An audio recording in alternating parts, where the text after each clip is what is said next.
In this video, I'm going to show you the best settings you can have crazy aim and hit crazy clips just like this.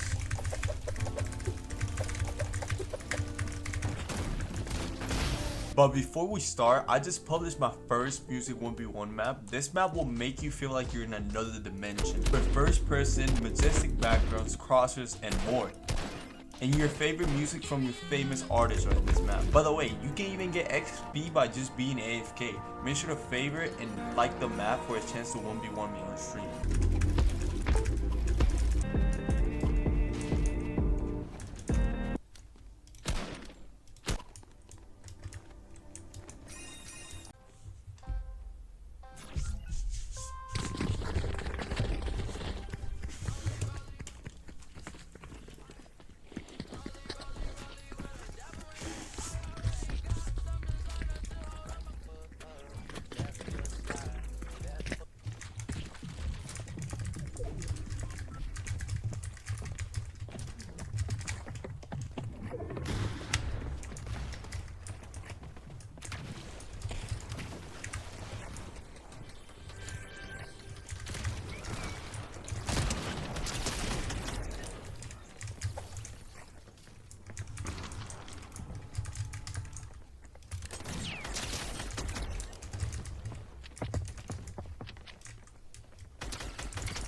Alright, so one of the most famous ways to remove input delay on console right away is you go into settings, then keep going down, and you're gonna see something called accessories. You click on it, then you go into other accessories, and you're gonna see keyboard, right? You want to have QRP delay on short and QRP on fast. This is so you have less input delay when you press a key and when you're making the confirmation. So next is mouse type. A lot of people ask me my pointer speed. I'm using a normal, so I've always used a normal. I used to use slow, but then I realized that affects my sensitivity a ton. But it's not bad. It's just preference. Then that's about it, guys. But yeah, if you guys already have this, then then most of the time you already reduce your input delay by 50%, which is totally good. But there's still more ways that you can get less input delay, and this is what I'm about to show you, right? Alright, so for my settings, the first thing you want to turn on is 120 FPS mode on. This is going to help you improve tremendously just for the fact that you're going to have less input delay, you're going to have more frames. But if you play on console and you're still on 60 frames, that means you need to either upgrade your console or upgrade your monitor. So if you're an old gen, obviously the only way for you to get 120 is for you to have a PS5 or Xbox Series S or X. But if you're on new gen and you still play on 60, I recommend you like please, but like right now, if you want to improve in this game, you need to get a 120 plus hertz monitor. I'm gonna leave my monitor in the description so you can check it out. It's one of the best monitors you can get for the price, and not only that, for the input delay. It has 1 millisecond delay, so that's pretty good. Next, for my colorblind settings, I found these to be the best. Not only that I went from 130 to 132, obviously it's not a big difference, but I feel like these colorblind settings still make the game look vibrant and clear. I can see players in Storm clearly. Next, what you want to turn off is motion blur. Like I've said before, this is not good for you.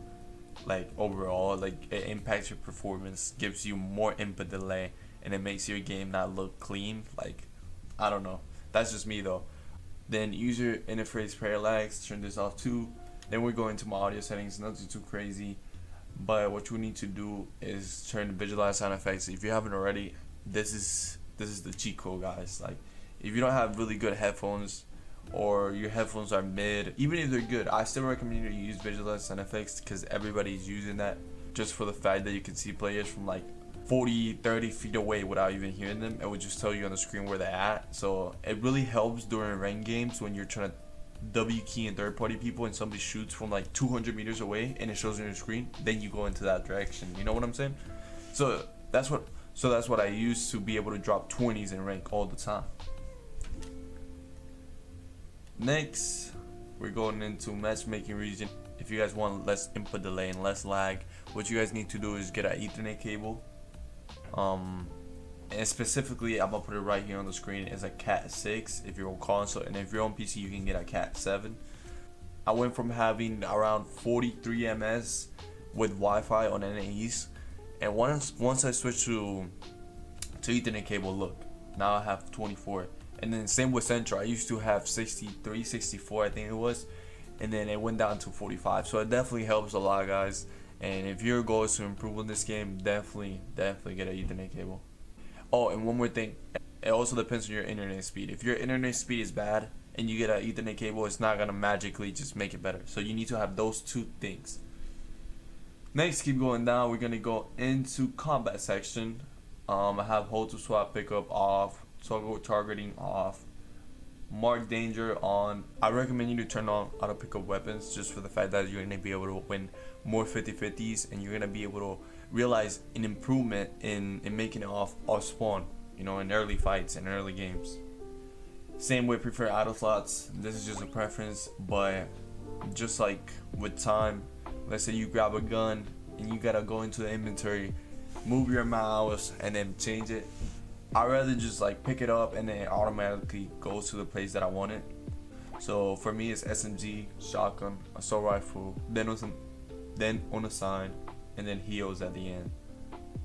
But you can have this at your own preference. Like I said, you don't gotta copy mine.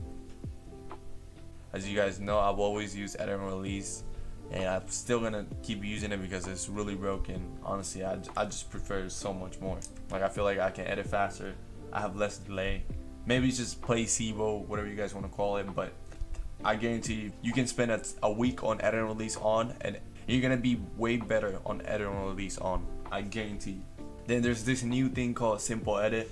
Well, not really new, it came out like a month ago probably. I've tried it, and honestly, if you're a good player and you are able to master this, you're gonna become incredible. But at the same time, I feel like you can definitely mess up really bad in fights, and you know, you're back to the lobby just like that. Then keep going down. This is for my console players, obviously. You're gonna see this thing called low input latency mode. This is so you have less input delay. Look, as you guys say, it says this feature greatly reduce input lag. So for you to turn this on, you need to go into 120 fps mode on, turn it off, then go back, then turn it on back again, and then turn 120 fps mode on. And that way you're gonna have less input delay. You're gonna be able to notice it right away. Then keep going down. And this is really important, guys. Definitely turn record replays off. I've said it in a lot of my videos, and I truly mean it. Like, it impacts your performance. I feel like I played so much better with record replays off, but I like to bar review my mistakes. But if you're not doing this, guys, then definitely turn this off, because you're gonna have a lot more lag in game, more frame drops, because your game at the same time you're trying to play is recording gameplay, so you know that gives input delay. Next, turn all these off. Then for my reticle, I mean, this is so you can have really big and flashy numbers. I personally like to use this one, the list, because it just shows the exact amount of damage I've done on top of the like right next to his skin. So next, my HUD scale, guys. I prefer to have 67 over 73, which is what I used to have, just for the fact that it looks more clean. It's not too small, but it's also not too big. Pause. But it's just the perfect amount, guys, to like be able to see your screen. I like clean stuff, and hopefully if you have a monitor, I recommend you don't use 67, because it looks so clean. I guarantee you're gonna like it. Next, we're going to my sensitivity.